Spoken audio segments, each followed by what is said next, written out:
आज़ादी के 75 साल बाद भी जब देश अमृत महोत्सव मना रहा है, प्रधानमंत्री जी धूमधाम से कार्यक्रम कर रहे हैं, तब भी पुलिस के पास भीड़ को हटाने के लिए, भगाने के लिए वही तरीका है, लाठी चलाओ, गोली चलाओ। जब आपने प्रदर्शन के लिए अनुमति दी है, अनुमति मत दीजिए, और तब कोई उल्लंघन करके प्रदर्शन करता है तो उसके साथ आप पकड़ करके जेल में डालिए, उस पर मुकदमा चलाइए। भीड़ भाग रही है तो भागते हुए भीड़ पर क्यों लाठी चला रहे हैं? लोग तो खुद भाग रहे हैं आपके लाठी के डर से, और भागते हुए भीड़ को खदेड़ खदेड़ करके पीटा गया। इल्म है उसके पास, ट्रेनिंग नहीं दिया गया है। ट्रेनिंग तो होती है, मगर वो ट्रेनिंग वही होती है जो अंग्रेज बहादुर दे गए कि ये प्रदर्शनकारी यानी ये दुश्मन इनको मार गिराना है। तो नेता भी तो तानाशाह होते जा रहे हैं, वो तभी तो तानाशाही पूर्ण रवैये का समर्थन करते हैं।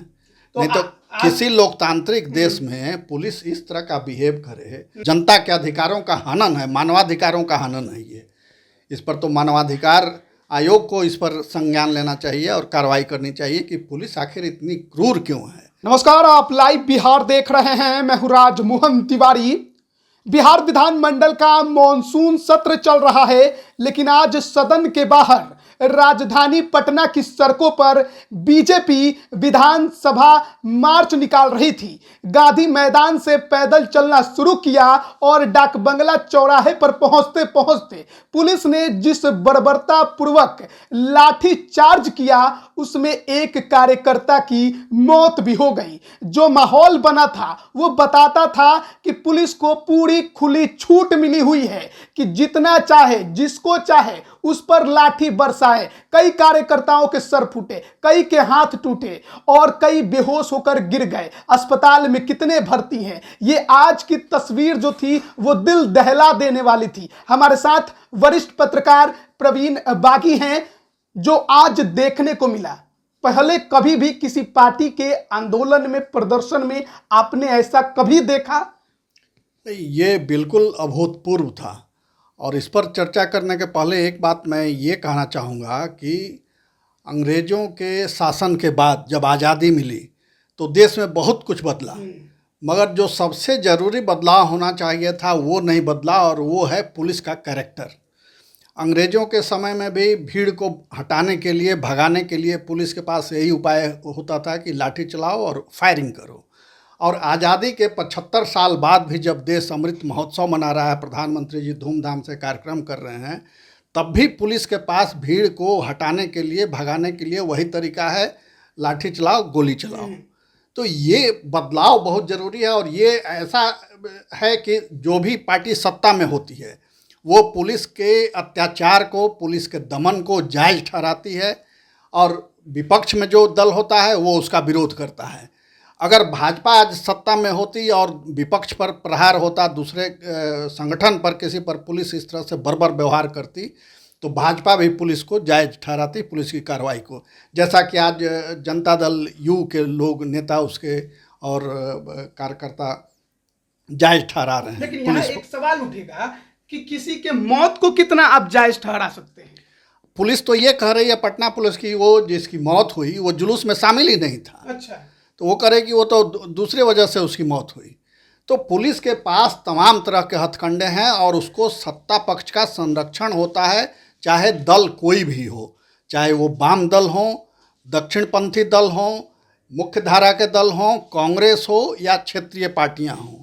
सभी दलों का चरित्र सत्ता में जाके एक ही हो जाता है कि पुलिस के जायज़ नाजायज़ सारे कार्यों का आंख मूंद के समर्थन करना। और इसीलिए पुलिस का मन बढ़ा हुआ है। आज लाठी चार्ज की कोई वजह नहीं थी। आज जिस तरह से जुलूस पर लाठी चार्ज हुआ और उसमें एक कार्यकर्ता की मौत भी हुई, नेता की, उनके जहानाबाद के विजय कुमार सिंह की, कोई वजह नहीं थी लाठी चार्ज की। पुलिस के पास कोई मैकेनिज्म नहीं है भीड़ को नियंत्रित करने का, कोई वैज्ञानिक तरीका नहीं है। एक तो कि 500 लोगों का जुलूस भी इस शहर में अगर निकल जाए पटना में, तो पुलिस के हाथ पांव फूल जाते हैं। तमाम शहर की यातायात व्यवस्था अस्त व्यस्त हो जाती है। एम्बुलेंस भी जाम में जहाँ तहाँ फंस जाते हैं, स्कूली बच्चों के बस फंस जाते हैं। पूरा शहर परेशान हो जाता है और मौज में रहती है सिर्फ पुलिस, और नेता बयान देते हैं शाम में। तो ये बदलाव की इच्छा किसी में नहीं है, चाहत किसी में नहीं है। सब यथास्थिति बनाए रखना चाहते हैं और भुगत सब रहे हैं। ऐसा नहीं कि कोई एक आदमी भुगत रहा है या एक वर्ग भुगत रहा है। अगर आप आज विपक्ष में हैं, कल सत्ता में होंगे, कल सत्ता में हैं, आज विपक्ष में होंगे। यहाँ पर देखना होगा कि शिक्षक बहाली के मुद्दे को लेकर बीजेपी आज प्रमुख रूप से सड़क पर थी, और भी कई भ्रष्टाचार के मुद्दे थे, रोजगार के मुद्दे थे, लेकिन हाल के समय में शिक्षक बहाली। और आज शिक्षक जो हैं वो इस आंदोलन में शामिल ना हो, इस प्रदर्शन में शामिल ना हो, इसके लिए अपर मुख्य सचिव शिक्षा विभाग के उन्होंने लेटर जारी किया था कि आज कोई भी शिक्षक अगर अनुपस्थित रहता है तो उस पर कार्रवाई की जाएगी। जाहिर है सरकार पूरी तरह से मुस्तैद थी कि इस आंदोलन को दबाया जाए। क्या नीतीश कुमार ने खुली छूट भी दे दी थी कि जैसे ही बीजेपी के नेता डकबंगला चौराहे पर पहुंचे या जहां पर बैरिकेडिंग तोड़ने की कोशिश करे, आगे बढ़ने की कोशिश करे, जो चाहे जो दिखाई दे उस पर लाठी बरसाइए, क्योंकि किसी को नहीं छोड़ा गया है। बिल्कुल, उससे तो जो परिस्थितियां थीं और जिस तरह का एक्ट किया पुलिस ने, उससे तो लगता है कि सरकार का संरक्षण था और निर्देश था। बगैर सरकार के उच्च अधिकारी के, उच्च पदस्थ अधिकारियों के निर्देश के कोई जवान ऐसा नहीं कर सकता कि बड़े नेताओं पर लाठीचार्ज करे, उनके साथ मिसबिहेव करे। और मान लीजिए कि आपका मकसद है भीड़ हटाना, लाठीचार्ज आपने कर दिया, भीड़ भाग रही है, तो भागते हुए भीड़ पर क्यों लाठी चला रहे हैं? लोग तो खुद भाग रहे हैं आपके लाठी के डर से, और भागते हुए भीड़ को खदेड़ खदेड़ करके पीटा गया। इसका मतलब कि जानबूझ करके प्रताड़ित करने के लिए, दंडित करने के लिए, आतंक का माहौल पैदा करने के लिए ये कार्रवाई की गई। और ये लोकतांत्रिक अधिकारों का हनन है, क्योंकि जो भी जुलूस निकलते हैं वो पहले सूचना दी जाती है जिला प्रशासन को, उसके लिए रूट तय होता है, अनुमति उनको मिलती है और तब जुलूस निकलता है। तो फिर उसको आप क्यों इस तरह से व्यवहार कर रहे हैं? बिल्कुल अलोकतांत्रिक और तानाशाही राज्य वाले मूड में व्यवहार करती है पुलिस। ये बहुत गंभीर विषय और सोच का विषय, और सबके सोच का विषय है ये। पुलिस जो भी बात कहे कि किस वजह से उस कार्यकर्ता की मौत हुई, लेकिन सवाल है कि आखिरकार मौत हो गई, पुलिस ही लाठी चार्ज कर रही थी और कोई वहां पर था नहीं जो लाठी चलाए या कोई गोली दागे, आंसू गैस के गोले छोड़े, वाटर कैनन चलाए। ये सारे काम पुलिस कर रही थी। हम वहां चौराहे पर खड़े थे, देख रहे थे कि कैसे पिटाई हो रही है। महाराजगंज के सांसद है जनार्दन सिंह सिग्रीवाल, उनको भी खूब खदेड़ खदेड़ कर मारा गया, प्रदेश अध्यक्ष पर लाठियां उठा ली गई। तो ऐसे में जिनकी मौत हुई है उनको न्याय कैसे मिलेगा? न्याय क्या मिलेगा? जांच कमेटी बैठेगी, जांच होगी और उसके बाद ये कर दिया जाएगा। जांच कमेटियां बैठी, वैसा ही होता है। जांच कमेटियां तो बैठती ही हैं मामले को लिपापोती करने के लिए, मामले को ख़त्म करने के लिए। उस परिवार का क्या होगा? कुछ नहीं होगा। पार्टी वाले कुछ मदद करेंगे, 4 दिन 10 दिन कुछ नेता उसके घर जाएंगे, श्रद्धांजलि देंगे, उसके दुख में शरीक होंगे, उसके बाद फिर लोग भूल जाएंगे, वो तो बेचारा खत्म हो जाएगा। ये बिल्कुल बहुत गंभीर विषय है ये, इसलिए मैं कह रहा हूँ कि इस पर सबको विचार करने की ज़रूरत है। और अगर बड़े नेताओं के बॉडीगार्ड अगर उनको बचाव नहीं करते आज, तो उनके भी सर फूटते, उनको भी चोटिल होना पड़ता, वहाँ गिर जाना पड़ता, मगर तो बॉडीगार्डों ने उनको वहाँ से बचा करके निकाला। फिर भी उसमें देखा गया कि विजय कुमार सिन्हा के सर पे चोट लगा था, और दूसरे कई नेताओं के, विधायकों के, सांसदों के सर पे चोट लगी थी। तो ये तो महिला का हाथ पैर टूट गया, बेहोश होकर गिरी, बिल्कुल, कह रही थी कि पुलिस ने हमें घेर कर मारा। और ये मुझे याद आ रहा है वो दृश्य जब कुछ समय पहले इसी डाक बंगला चौराहा पर एक मजिस्ट्रेट ने पीटा था। एक वही युवा प्रदर्शनकारी था, नौकरी की मांग के लिए जुलूस निकला था, तो वो तिरंगा झंडा हाथ में लिए हुआ था, उसको मारते मारते जमीन पर गिरा दिया, जमीन पर गिर गया वो, फिर भी उसको लाठी से लगातार पीट रहा है। कोई कार्रवाई नहीं, कोई कार्रवाई नहीं है। जांच बैठी, कमेटी बैठी और उसका ट्रांसफर कर दिया, बिल्कुल, और कमेटी उसका ट्रांसफर कर दिया गया, अधिकारी का हो गया। तो ये लोकतंत्र का माखौल है इस देश में, चाहे वो कोई भी दल हो। मैं इसमें किसी एक दल को दोषी नहीं ठहरा सकता, क्योंकि ये तमाम दलों का चरित्र यही है कि उनके राज में पुलिस निरंकुश रहती है और पुलिस की जय जय करते हैं, संरक्षण देते हैं, उसके हर जायज़ नाजायज़ काम को सही ठहराते हैं, और विपक्ष में होते हैं तो उसकी भर्त्सना करते हैं, निंदा करते हैं, अलोकतांत्रिक बताते हैं पुलिस की कार्रवाई को। बीजेपी कह रही है कि हमारे उत्साह को देख, हमारे ताकत को देख सरकार डर गई, इसलिए पुलिस का सहारा लिया। सरकार नहीं किसी से डरती है। सरकार तो पुलिस के बल पर चलती है, तमाम सरकारें पुलिस के बल पर चलती हैं। और पुलिस सिर्फ लाठी की भाषा जानती है, गोली की भाषा जानती है। पुलिस ना लोकतांत्रिक मूल्यों का सम्मान करना जानती है, ना प्रदर्शन और जुलूसों को कैसे टैकल किया जाए उसका कोई मैकेनिज्म है उसके पास। ट्रेनिंग नहीं दिया गया है? ट्रेनिंग तो होती है, मगर वो ट्रेनिंग वही होती है जो अंग्रेज बहादुर दे गए कि ये प्रदर्शनकारी यानी ये दुश्मन इनको मार गिराना है। तो पुलिस उसी अंदाज में एक्ट करती है। वो समझते हैं कि प्रदर्शनकारी आ रहे हैं यानी हमारे दुश्मन आ रहे हैं और उसको जैसे हो मारो, खदेड़ के मारो, घेर के मारो, जैसे ही मारो। बिल्कुल नहीं।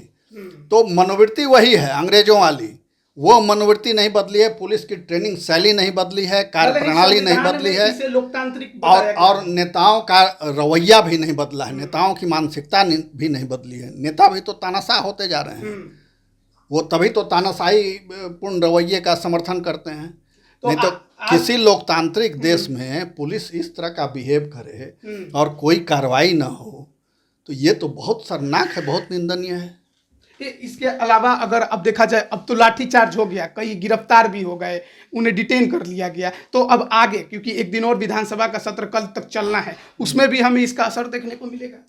विधानसभा तो कहिए कि वो व्यर्थ की जगह हो गई है। अच्छा। वहाँ सिर्फ समय की बर्बादी होती है, कोई रचनात्मक कार्य नहीं होता है, किसी के पास कोई एजेंडा नहीं होता है।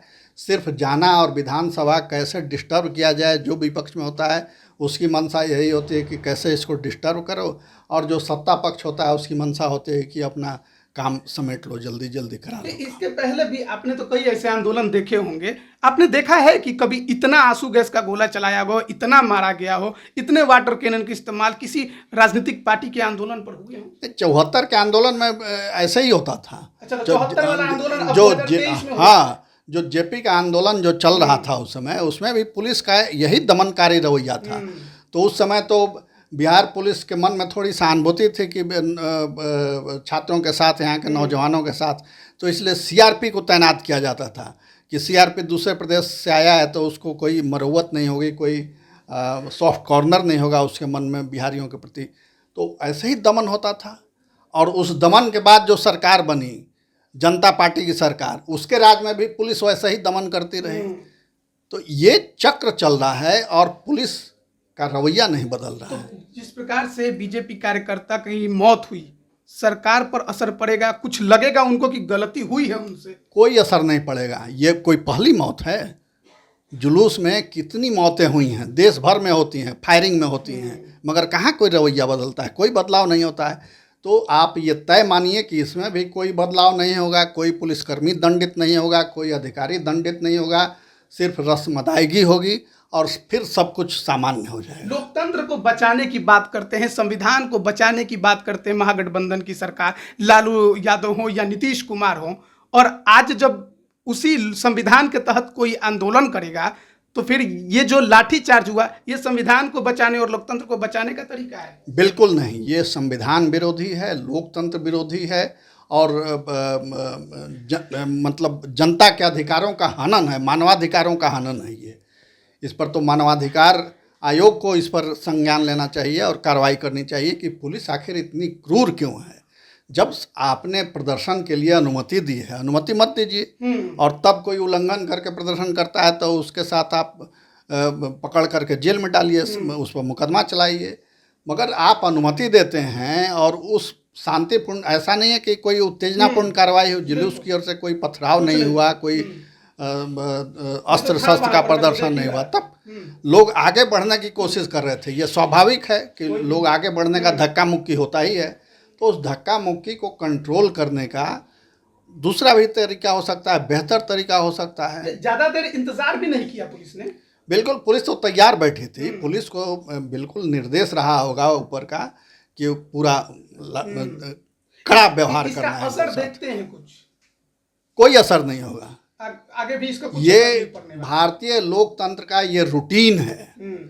इसी तरह से ये देश, यहाँ की सरकारें चलती हैं, यहाँ के राजनीतिक पार्टियां चलती हैं, कोई असर नहीं होगा। जेपी आंदोलन में तो कितने जगह फायरिंग हुए, बहुत लोग मारे गए, मगर क्या कोई बदलाव हुआ? कोई बदलाव नहीं हुआ। लेकिन सरकार तो बदल गई। जहां सिर्फ सरकार बदलेगी, सरकार में बैठे लोगों का चेहरा बदलेगा, पुलिस नहीं बदलेगी, लोकतंत्र की शैली नहीं बदलेगी, जनता के अधिकारों का कोई सम्मान नहीं होगा, जनता वैसे ही निरीह बने रहेगी। ये बड़ा दुखद और त्रादस है। कैसे इस दुष्चक्र से निकले, ये जनता को सोचना पड़ेगा। जन अधिकारों के जो नुमाइंदगी करते हैं, जो नागरिक अधिकारों का सम्मान करते हैं, उनको ये बात सोचना पड़ेगा कि कैसे जनता के अधिकार सुरक्षित रहें और जो मानवाधिकार हैं उनका सम्मान हर एक नागरिक, हर एक संस्था करे, सरकार भी करे। जनता के अधिकार कैसे सुरक्षित रहे। देखिए, आज बीजेपी का विधानसभा मार्च था। रोजगार का मुद्दा, शिक्षक बहाली का मुद्दा, डोमिसाइल का मुद्दा, भ्रष्टाचार का मुद्दा, अपराध का मुद्दा, इन तमाम मुद्दों को लेकर गांधी मैदान से लेकर विधानसभा तक बीजेपी पैदल मार्च कर रही थी। लेकिन जैसे ही उनका कारवा पहुंचा डाक बंगला चौराहे पर, पुलिस ने बर्बरता पूर्वक खूब लाठी चार्ज किया, किसी को नहीं छोड़ा। जो भी सामने आया सब पर लाठियां बरसी। कई के सर फट गए हैं, कई के हाथ पैर टूट गए हैं और कई अभी भी गंभीर रूप से घायल हैं, अस्पताल में इलाज चल रहा है। एक दुखद घटना भी हुई जब एक बीजेपी कार्यकर्ता का निधन हो गया, मौत हो गया कहिए कि। और देखिए, ऐसा प्रदर्शन होता है, लेकिन प्रदर्शन पर इस प्रकार की लाठी चार्ज हो, यह कितना सही है। बने रहिए लाइव बिहार के साथ। आप सभी का बहुत बहुत धन्यवाद। लाइव बिहार YouTube पर सब्सक्राइब और Facebook पर लाइक जरूर करें।